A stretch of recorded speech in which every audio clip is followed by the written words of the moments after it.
Então eu vou se calhar mais uma vez só contextualizar um bocadinho esta entrevista, agradecer o facto de teres-te juntado aqui ao projeto Transforma o Teu Bairro de Arque, em conjunto aqui com as crianças e os jovens prepararmos um guião de entrevista, e o nosso objetivo hoje é falar um bocadinho melhor sobre o teu percurso de vida e perceber de que forma o contexto onde tu cresceste e os impulsos que te foram dados ao longo da vida moldaram o teu percurso e a importância que atribuis à educação. Então, se calhar vamos começar, Gil. Olá, boa tarde. Pode-nos dizer o seu nome completo e a sua data de nascimento? Olá, muito boa tarde. O meu nome completo é Amadeu Alberto Pereira Palhares. E queres saber a minha data de nascimento? Sim. 23 de 8 de 1970. Estou quase a fazer 56 anos. Sou um jovem ainda. Em que zona da freguesia cresceu? Olha, eu cresci numa zona que de certa forma é problemática, porque eu cresci a poucos metros da etnia cigana. Portanto, eu cresci no lugar da Areia, onde existiam já... Agora está diferente, porque foi obrigada a uma nova construção, uma nova requalificação do espaço, e onde existiam tendas. As pessoas não tinham condições, as condições eram muito subliminares, eram condições que de facto nós sentíamos, já quando eu era pequeno, que uma grande pena por eles estarem, digamos, eram tendas, eram acampamentos, digamos, pronto, e é no lugar da areia. Havia o lugar da areia de baixo e o lugar da areia de cima. Se castiga, não sei bem se era de baixo ou de cima, mas era no lugar da areia. Exatamente. Como era a sua casa? A minha casa é um bairro e, portanto, o enquadramento da minha situação mais social, eu filho de pai solador, mãe doméstica, e na altura os recursos financeiros da maior parte das famílias eram muito limitados. Ainda agora existe essa situação. Mas na altura nós vivíamos num bairro com 8 casas, todas pegadas umas às outras, casas miradas, não é? Mas casas onde a tipologia das casas era o máximo 2 quartos. E nós éramos talvez a única casa naquelas 8 unidades que só éramos 2 irmãos. Eu e o meu irmão, que somos 2 irmãos, e que do resto os agregados familiares eram tudo composto por 10, 12 pessoas ou mais. E tinham que caber todos em 2 quartos, não me perguntem como, mas era assim, era tudo ao monte, fé em Deus. Portanto, era assim que as coisas se passavam. Não tinha grandes condições como tem agora, aquecimento central, onde nós temos ar-condicionado, onde nós temos uma data de coisas. Não havia esse isolamento térmico, mesmo as janelas, a qualidade construtiva era muito aquém. Hoje em dia, se calhar, já seria algo de uma coisa inaceitável, mas era assim que a coisa se passava. Sim. Tinha irmãos? Que idade tinham? Eu já respondi Mas isso. numa relação próxima? Sim, eu e o meu irmão muito próximos. Infelizmente, agora a vida pôs-nos digamos, a vida toma conta de nós e ele está noutros caminhos, eu estou noutro, gostamos muito, amamos muito, somos irmãos, mas infelizmente não temos muito tempo para fomentar essa amizade de irmão, de irmandade. Mas sempre que possível estou com ele, mas é um irmão com 1 ano e 8 dias de diferença e as nossas brincadeiras eram todas praticamente ao mesmo tempo, porque eram os mesmos amigos, tínhamos os mesmos gostos, ele um bocadinho mais ousado do que eu, mais atrevido, eu já era um bocadinho mais prudente, mas desde jogar futebol, subir às árvores, sei lá, ir para o rio e tudo mais, fazíamos tudo em comum e com os nossos colegas, porque na altura que eu era pequenino, nós tínhamos muitos amigos e toda a gente saía, porque não havia telemóveis, não havia ecrãs táteis, ninguém se conhecia pelas redes sociais, os nossos telemóveis, às vezes tínhamos que ter imaginação. Punhamos 2 copos de iogurtes, que já na altura era uma inovação. Comer iogurte naquela altura, não é? Esses produtos transformados quimicamente, não era para todas as pessoas. E então, esses copos vazios, metíamos uma linha de cobre e fazíamos isso em telefone. Era a nossa inovação na altura. Era o nosso IA, inteligência artificial. Respondendo objetivamente, é um irmão. Éramos considerados uma família até digamos, de um agregado familiar muito pequeno, porque o que era normal era ter 6, 7 filhos ou mais, ou 10, ou 12, era por aí. No que é que os seus pais trabalhavam? O meu pai foi soldador, mas extravasou exatamente essa função operacional. Ele sempre foi uma pessoa destemida, sempre com muita vontade de aprender, sempre foi progressista, competente, teve uma boa atitude perante a sua profissão, depois tornou-se monitor e tornou-se quase, diria, um gestor operacional. Mas era soldadora. A minha mãe era doméstica, ficava a tomar conta dos filhos e foi essa a decisão dos meus pais. Eu era pequeno, mas foi assim que eles decidiram. E ainda bem que teve tempo para nós. Não é? Mais perguntas? De que forma a profissão dos seus pais influenciou o seu futuro? Olha, muito. Eu, na altura, quando estava no meu 10º ano, talvez eu e o meu irmão fomos dos poucos, ou quase os únicos a estudar, e eu comecei a trabalhar também na metalomecânica. Ou seja, eu segui a engenharia mecânica no Porto, estou em engenharia industrial, muito por influência do meu pai. Fomos dos poucos a seguir o secundário e muito dos poucos a seguir a universidade. No meu tempo, no 12º ano, nós éramos uma turma inteira e só seguimos 4 ou 5. Havia uma taxa de conversão entre as pessoas que davam continuidade aos estudos muito baixa, o que felizmente agora não se registra. Portanto, ainda bem que há mais literacia, ainda bem que há mais democracia educacional, ainda bem que as pessoas têm acesso, porque temos de ter, acho que todos nós temos de estar munidos dessa riqueza. Daí que espero ter respondido à tua questão. Respondi? Sim. Pronto. Mudou de casa muitas vezes, ficou longe da família em algum momento da infância? Não, mas isso traz algumas implicações. Eu só tive uma mudança de casa, mas aí já tinha os meus 17, 18 anos. Mas foi para uma casa que era a 40 metros ao lado. Portanto, saí do bairro, mas estava ali, era vizinho.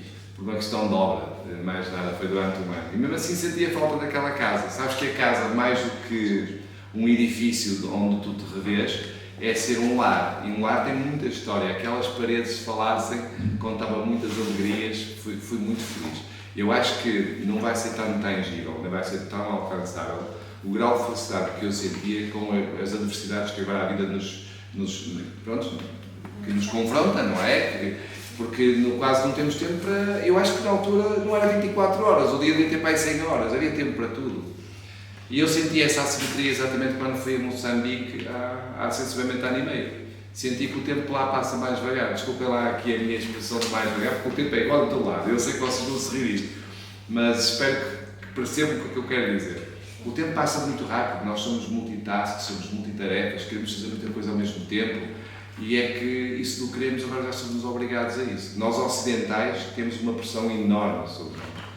E eu posso dizer que a casa, voltando à tua questão, a casa tem muitas memórias e gostei.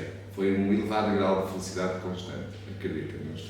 Foi tão bom, fui muito feliz. E nós transportámos muito, ouçam o que eu vos digo, os primeiros 7 anos da nossa infância, nós levámos numa grande porcentagem para adulto. O adulto terá sempre bem presente o que foi a nossa infância durante os 7 anos. Concordam com isto? Vocês agora já ultrapassaram a barreira dos 7 anos aqui há alguns e de certeza que não se esquecem quando tinham 6 anos, ou não? Ou quando andaram na primeira classe da primária, como é que foi a vossa abordagem, os vossos medos, os vossos receios, é ou não é? Foi isso. Next. Em que escolas estudou? Até que ano estudou? E eu estudei em engenharia, eu fiz o curso de engenharia, portanto eu andei em várias escolas, mas foram todas locais, depois fui para o Porto. Não sei, sim, aqui em Dark, sempre Dark. Posso dizer a escola por escola, mas basicamente foi esse percurso. Andei até o 12º ano, eu explorei ao máximo tudo que é Dark, eu sou um darquense de gema, nasci cá. Depois tive que ir para Monserrate e sim, depois aí fui para o Porto.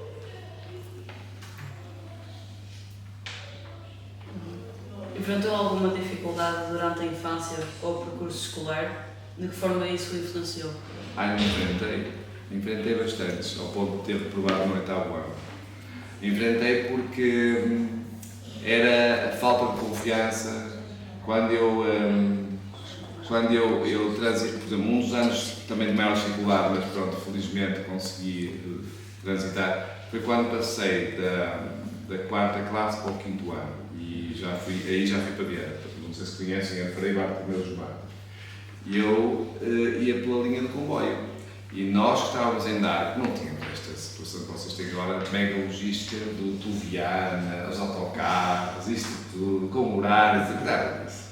Nós era, olha, nem que chovesse, vai lá ter, tens aula e pronto. E nós fazemos um bocado isso, éramos mais ousados, mas quando cheguei a Viana já eram outros colegas. E eu sou um bocadinho mais saudosista, sou mais nostálgico, sou uma pessoa agarrada mais aos sentimentos, sou um bocado romântico. É um bocado isso. E adoro, a coisa que eu sou mais apaixonado é pelas pessoas, pelos meus amigos. De repente fiquei desprovido dos meus amigos e tive que fazer outros amigos. Não é que eu não gosto de criar outros grupos, mas fiquei com uma saudade e aquilo bateu-me mal durante 2 ou 3 meses. Portanto, a adaptação foi, eu acho que tem tudo a ver com a falta de apoio que nós temos e nunca tem a ver com a nossa incapacidade cognitiva. Isso é uma grande mentira. Todos nós conseguimos chegar aos nossos objetivos se formos também conduzidos para tal. Por isso é que se diz muitas vezes, eu fui professor de Fisicoquímica, Matemática, e diz-se muitas vezes nesse percurso que a diferença às vezes não é na disciplina, é no professor. E portanto eu adorei ser professor. Eu foquei-me mais nos alunos que na matéria. Não adianta dar a matéria sem saber se eles estão a gostar ou não. Mas o sucesso do mesmo, para mim, era algo de um propósito maior. Está bem? Seguinte. A educação era valorizada em casa? Foi incentivada a estudar ou a começar a trabalhar? Sim. A educação foi valorizada em casa e pela pessoa que é o meu pai. Salvador, 4ª classe, é uma pessoa com uma cultura incrível e nós fomos vitaminados constantemente por isso.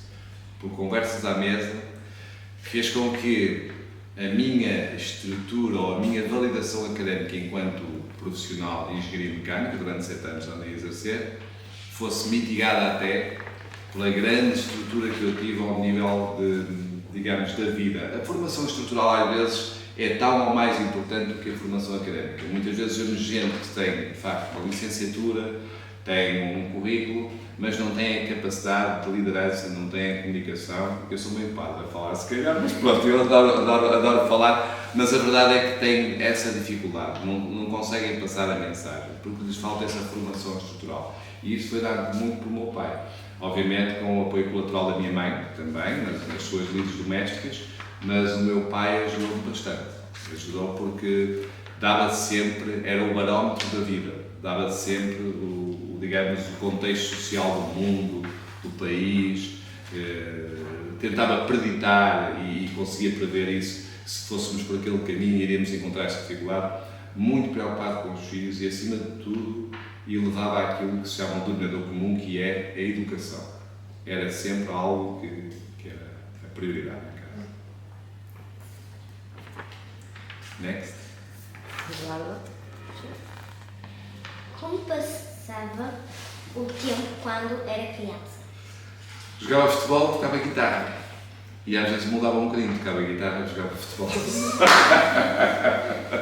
Não, mas era a brincar, adorava estar. Às vezes também ia para as obras, jogar ao mata e fica. Sei lá, tínhamos a situação dos pericos, aqueles carros que tiraram os pericos, tínhamos as tiradeiras, nós éramos ousados. Andávamos com um arco, jogávamos ao espeto, não sei se vocês sabem o que isso é, ao berlinde também, não? E à moedinha contra a parede, à ceruma, mais as mulheres, mas nós às vezes também participávamos, ao cavalinho, jogávamos às setas e às vezes fazíamos setas com os guarda-chuvas, que era um perigo.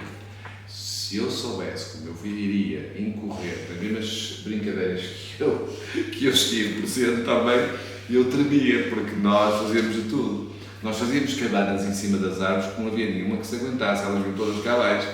Portanto, era muito normal os nossos colegas, isto era algo natural, não havia, sei lá, num grupo de 30 miúdos, tinha que haver sempre alguém com o braço em gesso, ou a perna em gesso. Agora os ortopedistas queixam-se que ninguém era com o braço em gesso.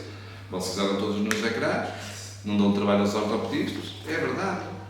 Via-se muita mais gente com o braço em gesso, porque as pessoas brincavam muito. E era isso que eu fazia.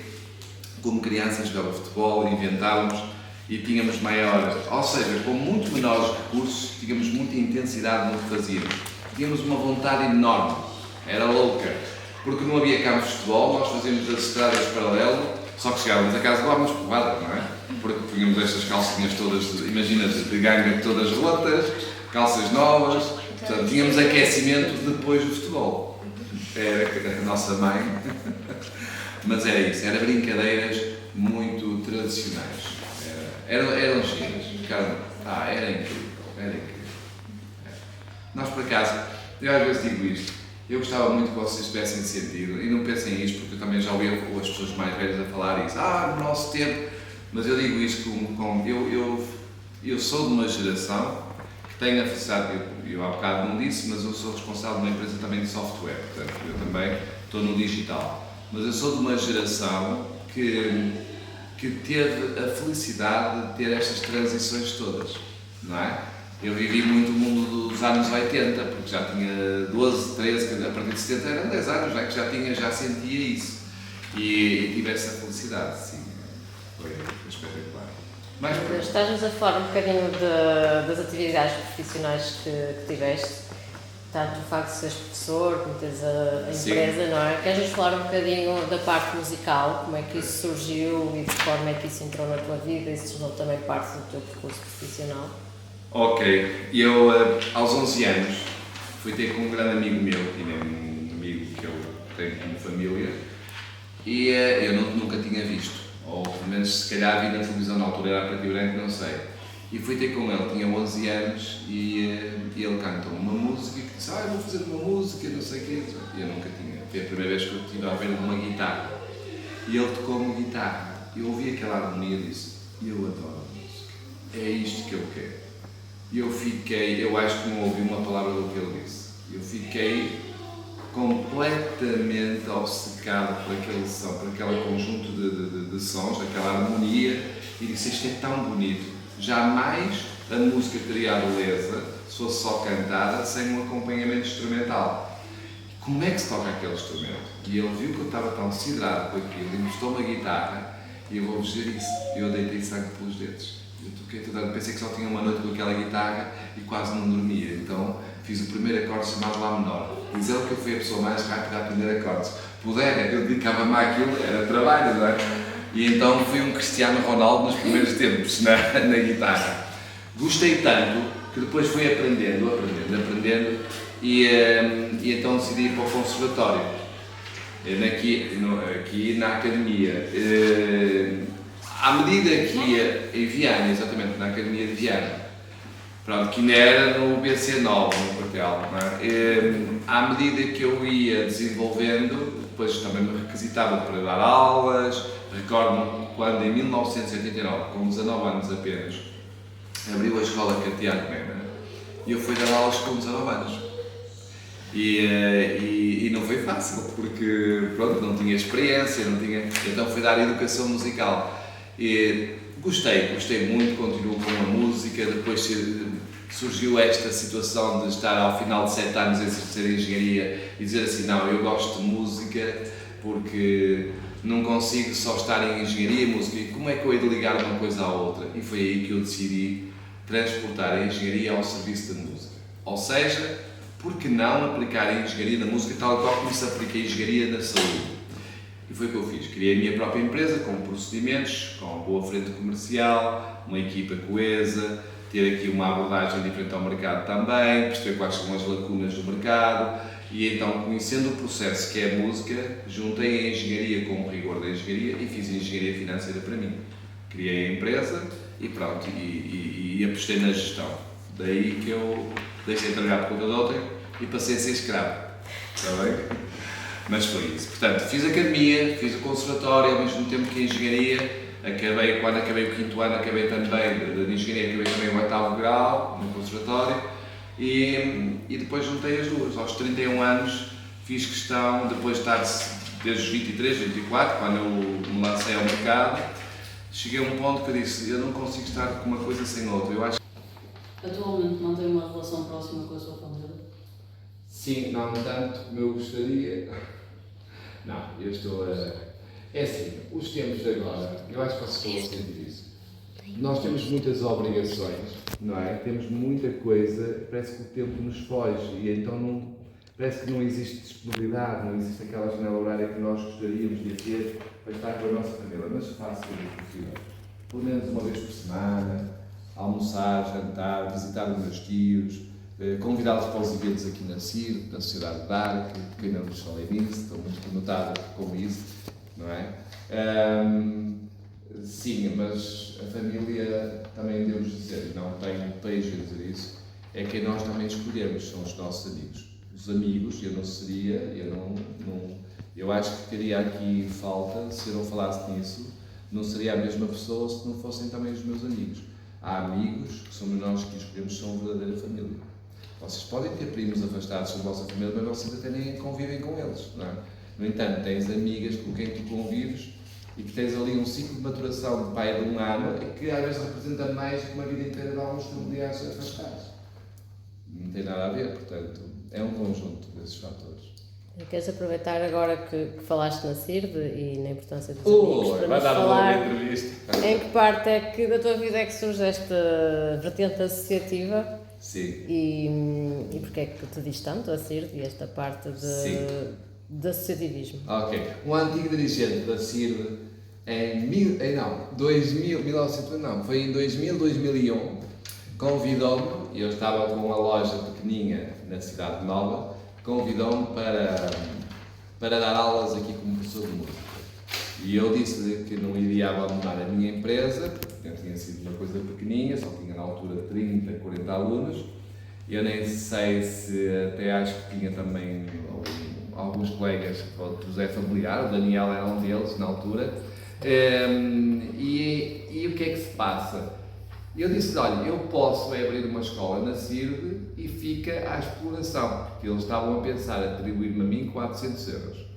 O euro entrou em janeiro de 2002, foi isso, então portanto foi em 2002. A conversa foi em 2001, finais, e depois em 2002 vim para aqui.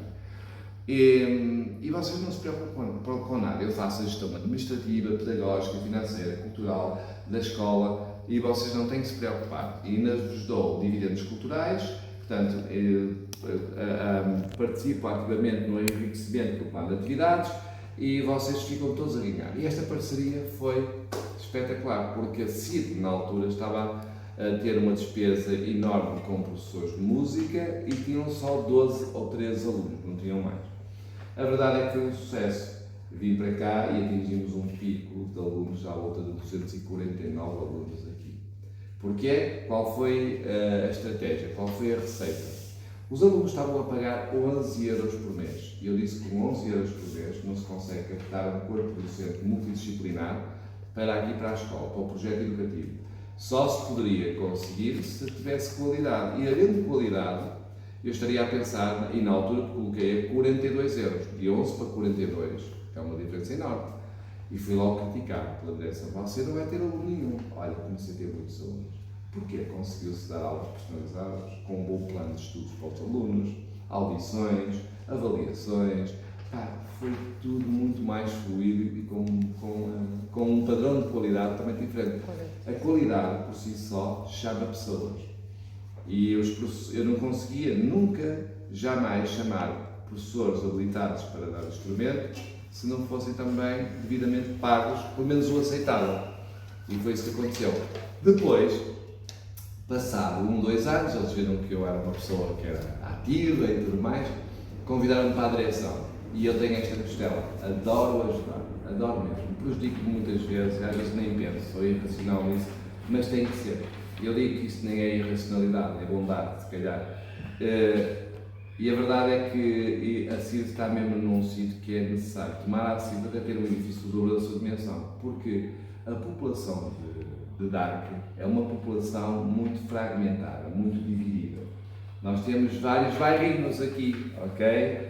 Nós temos muitas fricções, há diferentes associações, há diferentes grupos.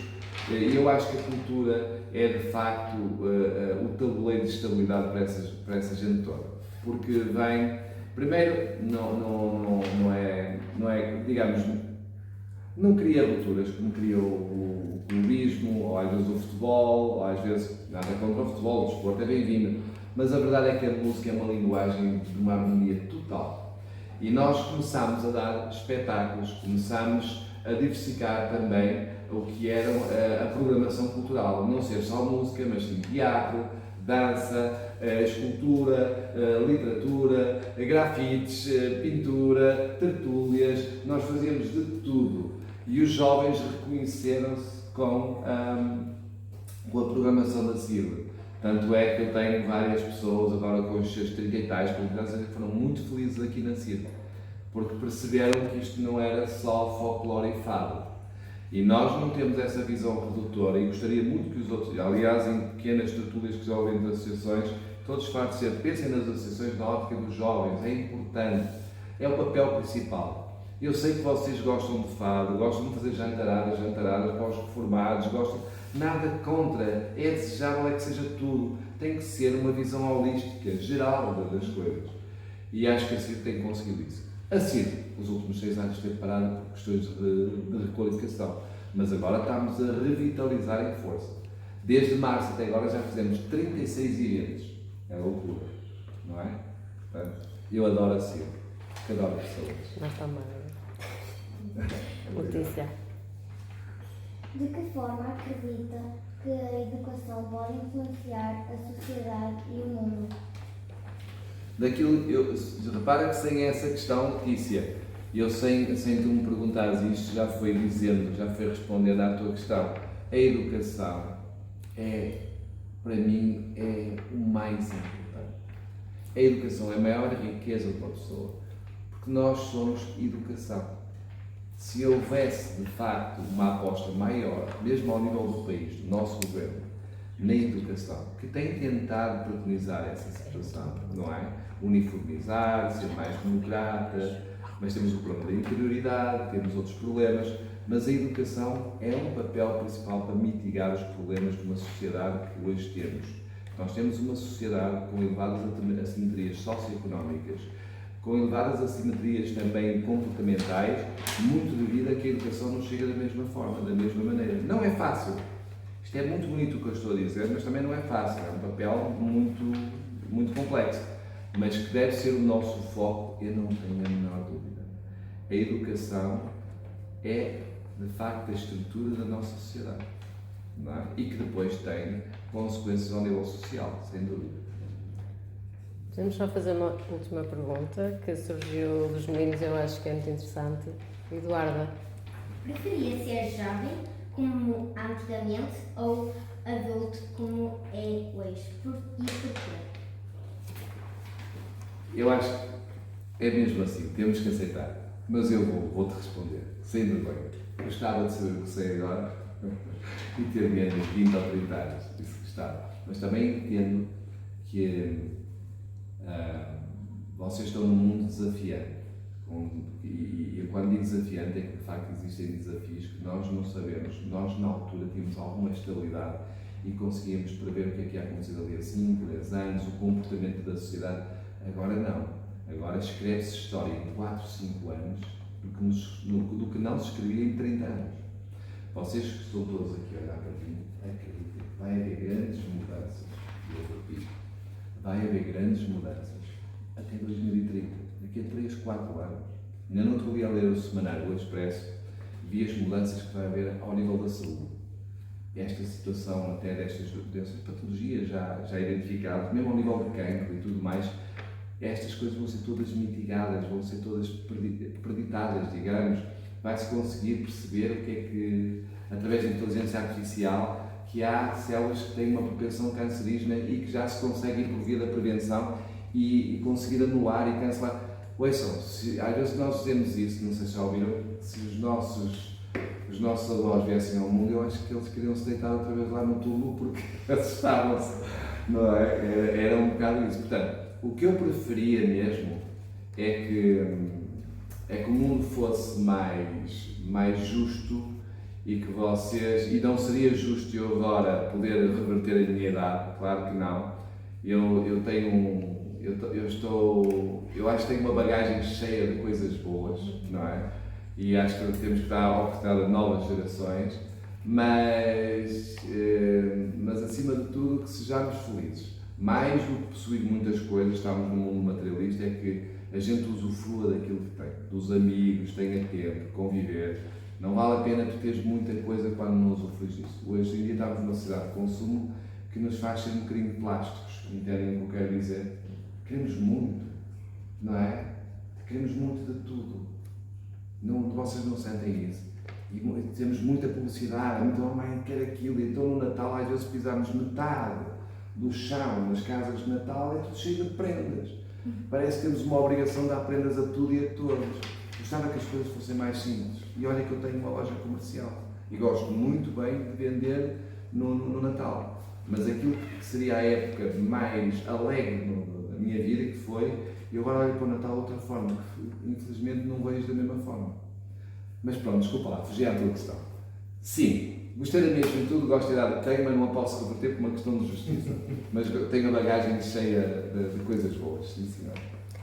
Pronto, Amadeu, eu acho que já temos aqui algumas memórias muito interessantes e obrigada por nos teres dado um bocadinho do teu tempo e agradecer em nome de todos, está bem? Muito obrigado a todos. Obrigada. Sejam felizes, está bem? Sejam mesmo felizes, está? Ok.